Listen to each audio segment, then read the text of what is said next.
Ah, t'as bien Oh, fait. c'est trop mignon.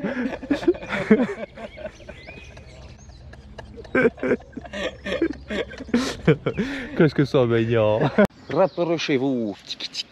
Gang de casquettes. Bon, salut à tous. Comme d'habitude, parfaitement sapé pour l'entraînement de l'équipe de France numéro 2.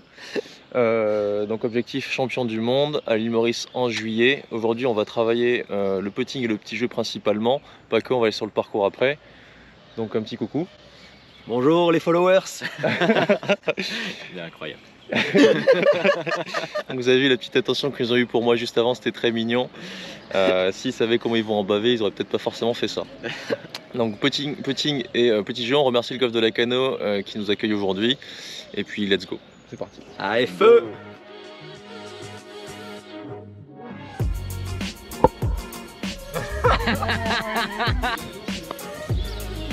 Oh. Bien joué. Exactement.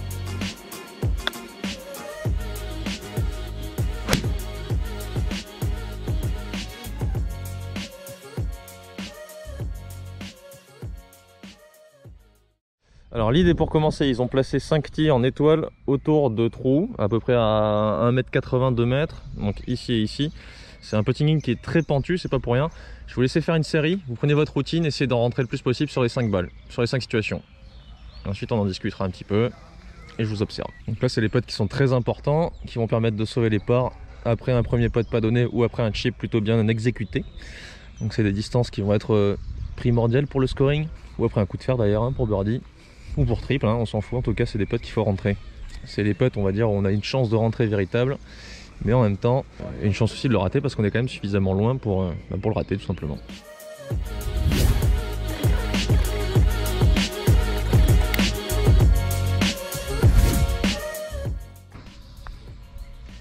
Bien joué.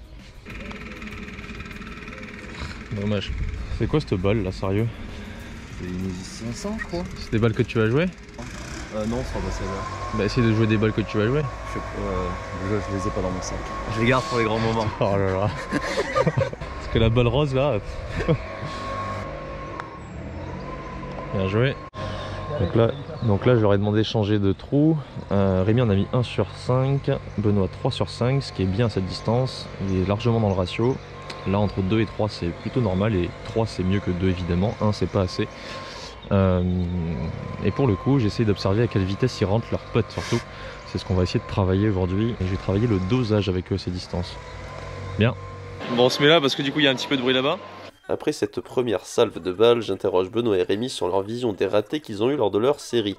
Un peu d'erreurs de lecture, un peu d'erreurs techniques, mais jamais je n'entends le mot dosage. Pourtant j'ai vu beaucoup de putts finir très longs ou trop courts. Je les emmène donc dans un univers trop souvent oublié lorsqu'on parle des putts à courte distance, à savoir le dosage. Lorsqu'on choisit une ligne de putt, c'est toujours en rapport d'une pente et d'un dosage qui va avec. Je vais donc leur donner une petite consigne très simple. Imaginez rentrer la balle à une certaine vitesse dans le trou. Ce qu'on va faire, c'est qu'on va refaire une série. On va essayer de voir à quelle vitesse vous les rentrez. On va commencer par une série où vous allez rentrer la balle, on va dire à une vitesse 1. Vitesse 1, c'est la balle qui arrive et qui tombe dans le trou. C'est-à-dire que si jamais vous ratez votre putt, elle dépasse le trou de ça, voire elle ne dépasse pas le trou. Donc là, ils vont devoir rentrer les putts en mourant dans le trou, c'est-à-dire que si la balle ne rentre pas, elle est censée dépasser le trou de 1 cm à peine. La balle arrive dans le trou et elle tombe directement dans le trou au ralenti. Exactement comme ça, dommage.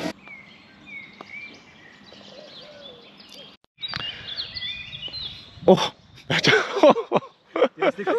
elle a pris le bogey, elle est ressortie. Donc là je leur demande de rentrer le putt en vitesse 3. Vitesse 3 c'est une vitesse où la balle, si elle ne rentre pas, va dépasser le trou, on va dire d'un bon 50 cm à 1 mètre. Donc en gros elle doit rentrer dans le trou et taper le bord opposé. Et non pas rentrer en mourant. Exactement comme ça. Exactement comme ça aussi.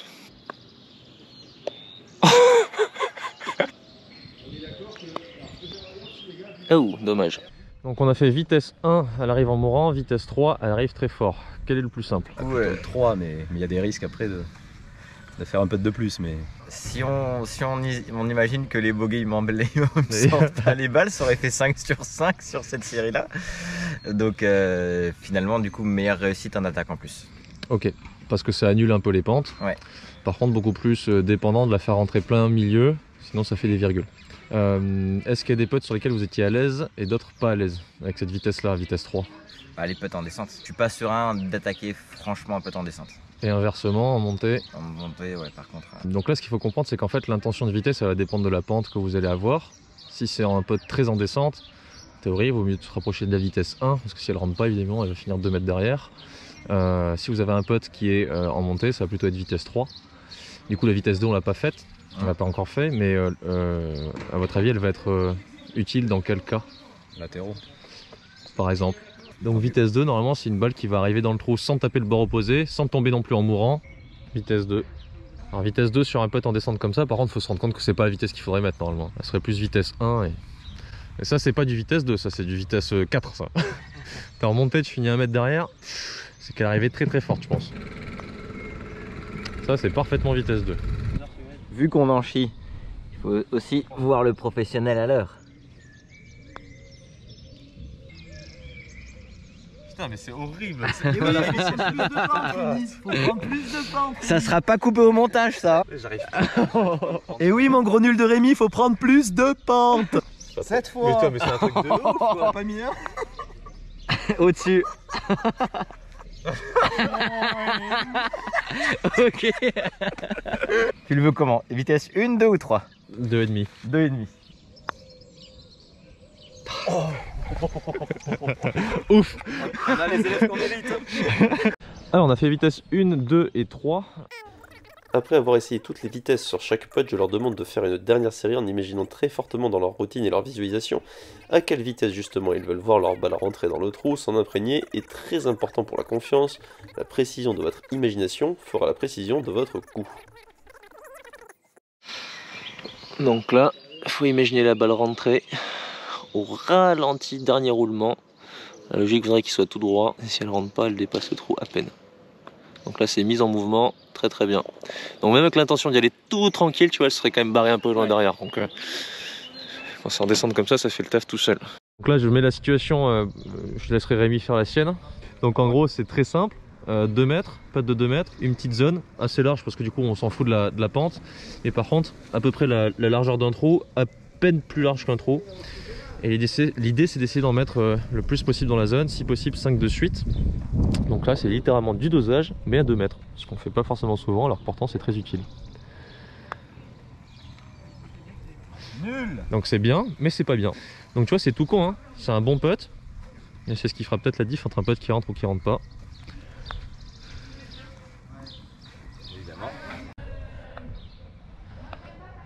Bien. J'ai dit 5 de suite, donc faut enchaîner. Ok, ça en fait 2. Ah non, ça en fait 3 du coup. Et dommage, la série s'arrête là. Avance. Oui, c'est bon sur la ligne. 4.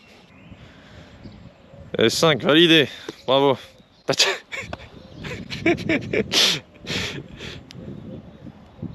Une. Alors du coup, tu vas faire pareil, mais cette fois-ci, le tee, tu le mets de l'autre côté, en descente. Donc là, ils vont faire la même en descente. Magnifique. Donc là, la zone est tout aussi petite, mais là, par contre, pour en mettre 5, c'est vraiment tendu. Parce que l'incidence de la pente en descente étant beaucoup plus impactant sur la trajectoire, magnifique. Si déjà vous en mettez 3, c'est déjà très très bien. Parce que là, le moindre petit impact en plus va vite faire que la balle va se barrer 1 mètre derrière ou terminer court de 30 cm. Donc là, logiquement, ça va être beaucoup plus compliqué. Bien. C'est bon. Je l'ai pas joué. Oh, c'était pour la 5e. Et c'est con, on va pouvoir tout refaire. Bien, ça fait 3. Oh, c'est la 4e. Attends, là, c'est vraiment pour faire la série de 5. Attention. Monsieur N se taise un petit peu. Oh, le coup de main. Quoi, elle est pas magnifique celle-là? Non, elle est incroyable. Bravo, bien joué. Bien joué. Magnifique. Ok. Donc là, suspension et tu démarres entre guillemets exactement. 1, 2. Ok, vas-y, enchaîne. Démarre plus rapidement. 1, 2. Ça, c'est mieux. Vas-y, refais. 1, 2. Des fois je suis ici Et des fois, j'en sais rien, j'ai envie de descendre un petit peu les mains. Bon, je peux pas trop expliquer pourquoi. Moi, je faisais ça aussi avant. Quand tu vas descendre les mains, tu vas avoir plus de contrôle de ta face et justement dans la logique qu'on veut être un peu plus ferme. Après, il y a pas de... C'est ce que toi, tu ressens, tu vois. Enfin, il y a pas de... Je vais pas te dire descends les mains ou monte les mains, ça changera pas grand-chose. Logiquement, tu as plus de contrôle de la face, mais tu sens moins l'inertie quand tu descends les mains. Mais ce qu'il faut retenir, c'est vraiment que tu as un geste qui fasse vraiment 1, 2, dès le démarrage et pas 1, 2, 3, 4, 5, 6, tu vois. Parce qu'au début, c'est vraiment très très lent, quoi.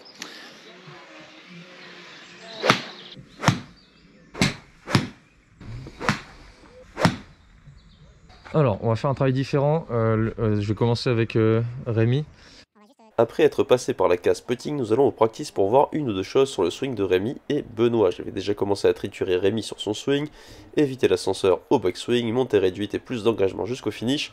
Les choses ont déjà bien progressé je trouve et j'aime sa nouvelle dynamique de swing, un swing moins dépendant de ses bras mais plus de son corps. Lors de cette séance, je lui ai demandé de s'éloigner un peu de la balle à l'adresse afin de créer un peu plus d'angle au niveau de son bassin dans le but de laisser davantage d'espace en zone d'impact pour le passage de ses mains et pour l'aider à finir la rotation de ses hanches jusqu'au finish. T'as vu, il commence à faire un swing de golf. Ça ressemble à un swing. Le travail, encore 2 mois. Allez mon nul.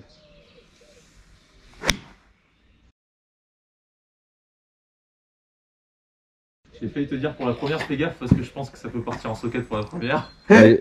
Ça n'a pas manqué. Ok, much better. Donc celui-là, je l'ai beaucoup aimé ce swing.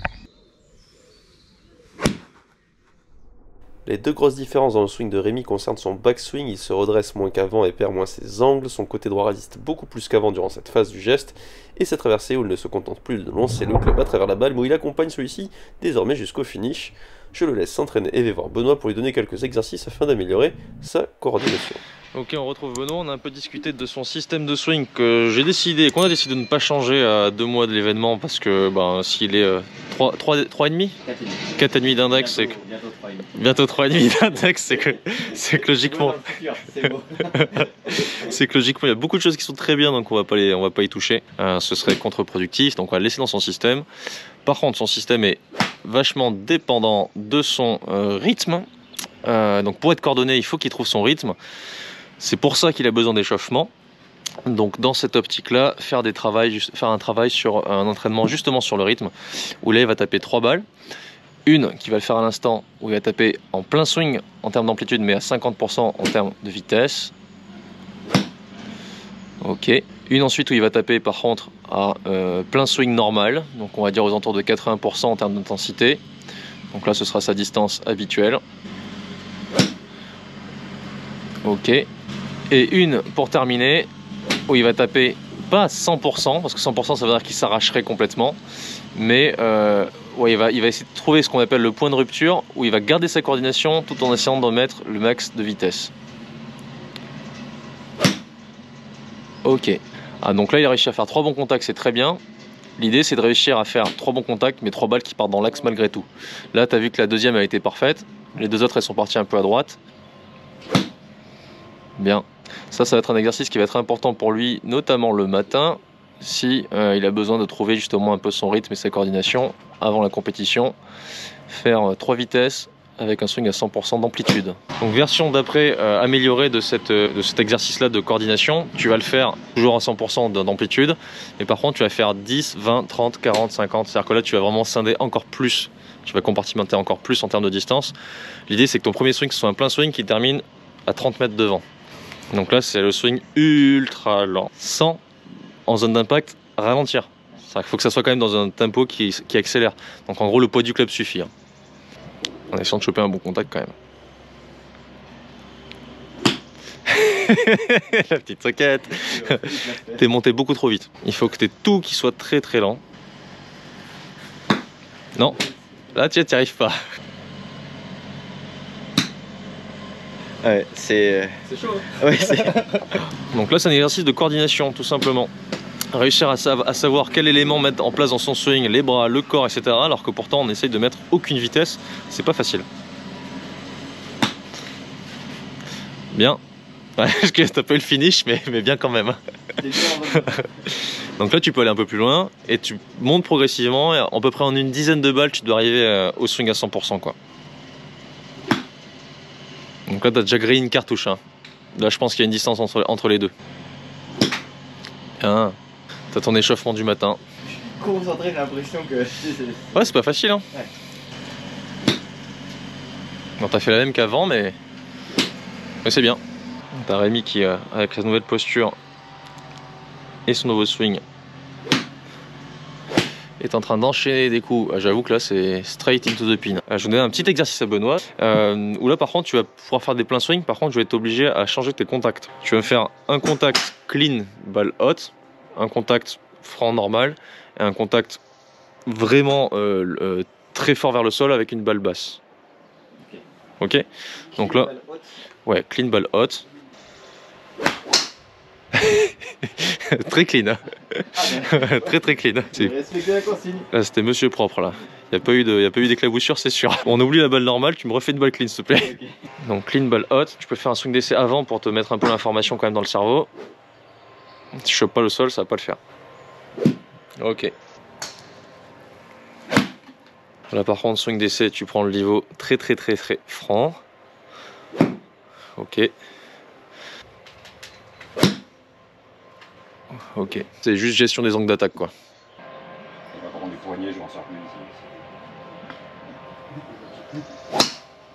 Le driving de Rémi a déjà bien évolué en un mois, il touche beaucoup plus de fairway en allant un peu moins loin parfois, mais il en est satisfait. Après avoir regardé son swing tenter 2-3 trucs et après avoir discuté avec lui, on se dit qu'il vaut mieux ne pas enchaîner dans un processus plus complexe, si proche de la compétition. Il va donc construire sa confiance sur ce nouveau swing, moins ample, sans utilisation des poignets, afin de conserver ce qu'il a déjà trouvé et qu'il lui faudra garder à l'héritage, moins de différentiel entre ses bons drives et ses mauvais drives.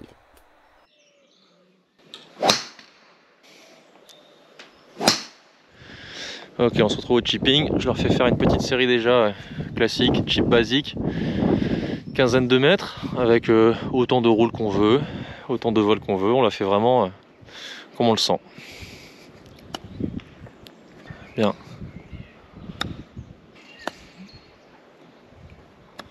Est-ce que vous pouvez essayer de les pincer un peu plus ?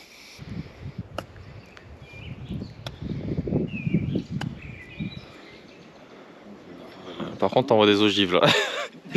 Alors, tous les deux, vous avez une manière de chipper. Rémi, c'est encore plus marqué.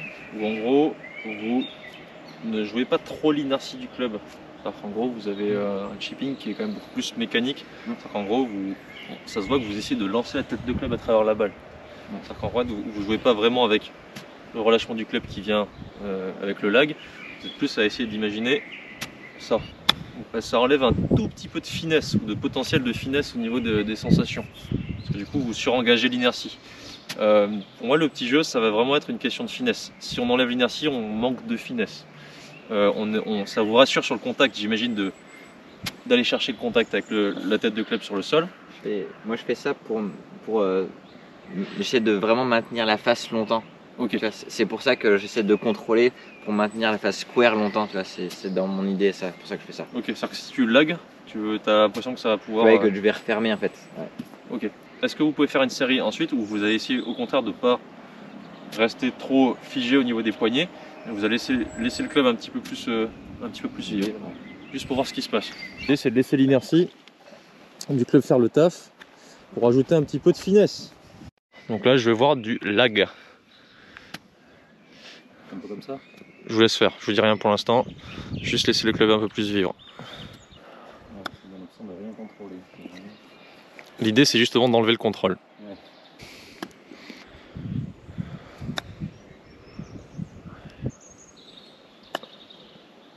Le résultat est bien, je comprends bien. Le club contrôle tout fait. Exactement. Alors, au niveau du chipping, quand je dis qu'il faut relâcher, là vous avez fait une petite erreur, c'est que vous avez relâché là, mais aussi en zone d'impact. Ça c'est pour faire une approche levée, là on n'a pas besoin, tu vois. Pour moi, dans la manière dont j'imagine la pression des mains sur le grip et le moment où on relâche, c'est très simple. C'est là on maintient, on relâche et on maintient de nouveau. Donc le chipping en gros c'est... J'ai vu ta tête. On maintient, on relâche, on maintient. Pourquoi je fais ça? Si je fais un petit peu de lag, c'est ce qui va me permettre d'avoir un peu de finesse. Si je maintiens, c'est justement pour avoir le contrôle de la phase de club. Si je relâche tout du long, là il se passe n'importe quoi, ce que tu faisais un petit peu là dans ton cas. C'est-à-dire que là pour le coup tu laissais aller, c'était mou, mou. Ouais. Voilà. L'exact opposé, c'est ce que vous faisiez avant, c'est-à-dire maintien, maintien. Moi, ce que je veux, c'est que vous ayez au bon moment du maintien, au bon moment du relâchement. Donc, je maintiens, je relâche, et là, je maintiens. Donc, ça fait un geste qui est quand même assez mou, mais qui est quand même dans un contrôle, puisque c'est moi qui décide quand même de ce que je fais avec la tête de club. Par contre, j'ai ce petit lag, ce qui me permet d'avoir le petit finesse que je veux que vous ayez à terme. Ok? Donc là, simplement, ça va être des coups d'essai où vous allez essayer de prendre conscience de l'inertie du club et du relâchement des poignets par un démarrage où là, je suis en bloc. Dans la transition, là, par contre, je laisse un petit peu mou. Et ensuite, lorsque je récupère la zone d'impact, là, par contre, je maintiens un peu et je laisse pas le club passer devant. Donc faites un ou deux swings d'essai déjà pour essayer d'appréhender le truc. Là, il faut que tu maintiennes. Plus comme ça. Tac, tu relâches et tu maintiens. Il faut que ce soit vraiment tout doux. Ok.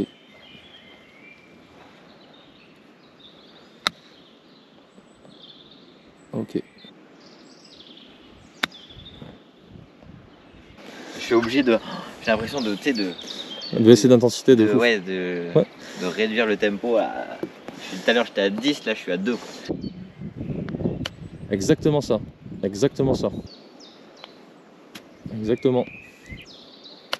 Bien. Elles sont toutes au drapeau. Trop d'amplitude, hein, là, Benoît.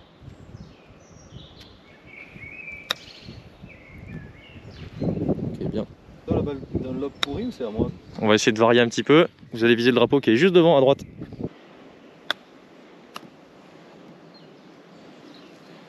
Au niveau de la pression des mains sur le grip, il faut que ça soit. On dit toujours de 1 à 10, c'est pas facile parce que ça va être propre à chacun. Mais pour moi, il faut trouver le point d'équilibre. Le point d'équilibre, ça va être la pression la plus douce que vous puissiez avoir tout en ayant la capacité de contrôler ce que vous faites. Okay. C'est-à-dire que si je suis capable d'avoir une pression très douce et si j'ai envie de fermer la face, je le fais. Si j'ai envie de réouvrir la face, je peux le faire. C'est que là, j'ai la bonne pression. Si vous actionnez le club dès le démarrage là, en le démarrant d'ici, forcément la pression elle est forte dès là. Alors que moi ce que je veux c'est qu'ici il n'y en a quasiment pas et que vous la récupériez à peu près en zone d'impact. Pour soit accepter le fait qu'on accélère un peu pour la prendre un peu en pinçant, là je pince, après et là par contre c'est tout mou. Donc en fait le jeu de la pression il va se faire en fonction de ce qu'on veut en zone d'impact et de fait ici il n'en faut pas. Soit je la récupère un peu plus vite, je pince, soit je la retarde et là du coup le club il va être beaucoup plus mou.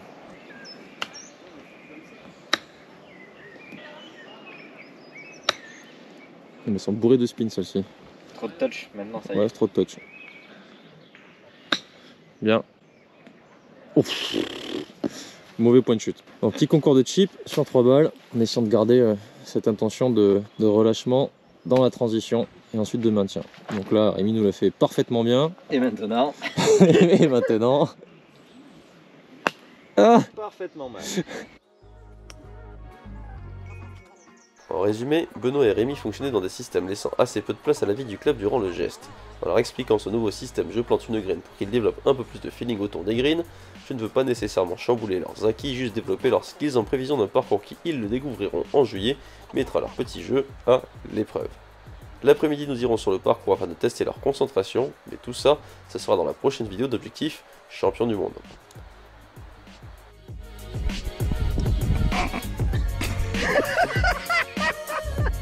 Pardon, là, on a fait un peu too much. En attendant, j'espère que cette vidéo vous a plu et que vous en avez également tiré quelques enseignements ou quelques idées. N'hésitez pas à me dire en commentaire ce que vous en avez pensé, bien entendu, à lâcher un petit pouce bleu et à vous abonner si ce n'est pas encore déjà fait. On se revoit très bientôt pour le prochain épisode sur Objectif Champion du Monde.